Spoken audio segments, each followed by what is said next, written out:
Fasten your seatbelts, folks, because this will be a bumpy ride. Imagine this.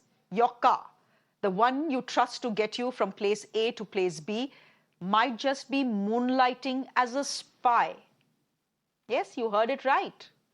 If your ride is a recent model, it could be gathering more information about you than you'd ever want to share. Now, according to Mozilla Foundation's Privacy Not Included project, no major car brand is living up to even the basic standards of privacy and security in their flashy internet and Bluetooth connected cars. So whether you're cruising in a Volkswagen, a BMW, Ford, Toyota, or Tesla, your data, ladies and gentlemen, is up for grabs. Some companies have been found to be more blatant than the others. And yes, these cars are nosier than your chatty neighbor. They're not just checking your speed or how hard you slam your brakes. They are taking notes on your race, your facial expressions, your weight, your health details, and brace yourself, your intimate moments as well, your photographs. They have access to that. Some of your private moments, your conversations. Your car is privy to everything. Now, we've always thought of our cars as our own personal sanctuaries. You know, the place to have that top secret call with your doctor, or spill your heart out to your kid on the way to school, or let those breakup tears flow in peace? Here's the shocker. This idea doesn't really quite match up with reality anymore. Today's cars, they are privacy nightmares on wheels. They are packing microphones, they are packing cameras, even siphoning information from the smartphones you connect to them. And you connect your smartphones to your cars, ladies and gentlemen, to take that call. That's not all. Car manufacturers are scooping up data through their apps and websites, ready to wheel and deal with it, selling or sharing it with third parties. The Mozilla Foundation study found that 84% of the automakers surveyed can share users' personal data. In fact, joining us on the broadcast is the researcher of that study, Misha Rykov. He's shedding more light on what really happens in the confines of your four-wheelers and what you need to be aware of. Misha, first of all, thank you very much. I want to ask you straight up, what exactly has your study found? We have found a lot of things, but the main message is that all 25 major car brands that we looked at are bad at protection of personal data of their users. Okay, so you looked at 24 cars and car manufacturers. We'll come to your methodology in just a bit, but could you explain to our viewers, meanwhile, how exactly are our cars spying on us? Cars are devices that can collect much more data than cars, actually, because they collect data from bigger amount of third parties, and they have lots of sensors and microphones and cameras inside and also outside. And also cars still get data from your phone. For example, in a lot of cases, if you sit in a car and you connect your iPhone to the car, the newer models of cars will collect such data as your contacts and your SMS into the car, and it will sit in the car. So cars are bigger, and they collect much more data than smartphones through a lot of different ways. Imagine this, you're telling us that your research has found that cars are collecting more data than our smartphones. What kind of data are our cars collecting? We can only rely here on the official documentations of the car companies, because we cannot really go and look into it. It's hidden, but it's pretty much everything. So any car company will collect simple personal demographic data such as your name, location, age, and so on, like a date of birth and so on. You give this data when you buy a car. But then they will collect a lot of vehicle usage information, such as data which is transmitted about from your car, about your car, or collected from any use of the vehicle services. It can be anything from the history of your battery level to the history of where exactly you traveled. And then a lot of cars, according to the official documentation, can also collect very sensitive data, such as gender, race, sometimes even a sexual activity that is happening in the car.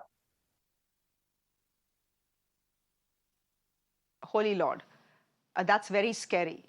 Question now is, what are automakers doing with this data then? We don't have direct answers from them on that question. The main assumption is that they are going to earn money from data-driven business models or from the products that are being developed based on this data, or from advertisement that they can target based on this data. But it is still speculative if this data is really as valuable as car manufacturers would wish it is. Can you please help us understand, Misha, the methodology that your study has used, and how many car brands did you actually evaluate? So we looked into 25 car brands by 15 car manufacturers. We looked into what data does the company collect, so at how much it is, and if all of this data is being collected on purpose, or maybe some of this data is just excessive. And then we look at 3 questions. We use it: how does the company use this data? What controls do users have? Can they delete their own data, regardless of where they are located, in US, Europe, India, elsewhere? And also we look at the known track record, which means either a history in the last 3 years of some major data leaks. Most of car companies did have big data leaks in the last years. On top of it, we check so-called minimum security standards. These are 4 things that we believe each connected product and also connected car must have.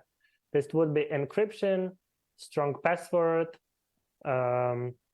security updates that are pushed automatically on the car, and some program to manage security vulnerability, which is ideally a bug bounty program, so that anyone who finds any problem can submit and get some award for that. Okay, Misha, according to your research, are consumers aware that their cars are collecting more data than we would wish them to? We did not do questionnaires at scale, but according to our readers to whom we have contact, they're shocked by the amount of data collected, and they are not aware at all. Also, even us, after spending hundreds of hours looking through this, we are still not aware of what exactly is collected, because the privacy documentation is written in a way that often just writes lines like, we collect A, B, C, and so on, like we still, or etc. We still don't have the full list often. Okay, my last question to you: did you reach out to these 24 car companies or 24 car brands with this research, and was there any response from them?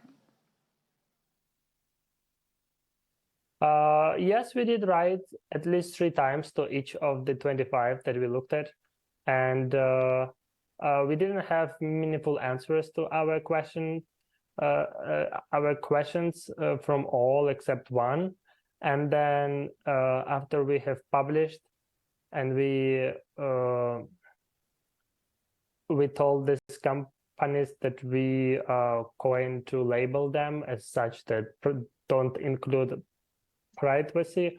Only one car manufacturer from Japan came back to us, and was upset, but did not ask for the details and did not offer to change any standard.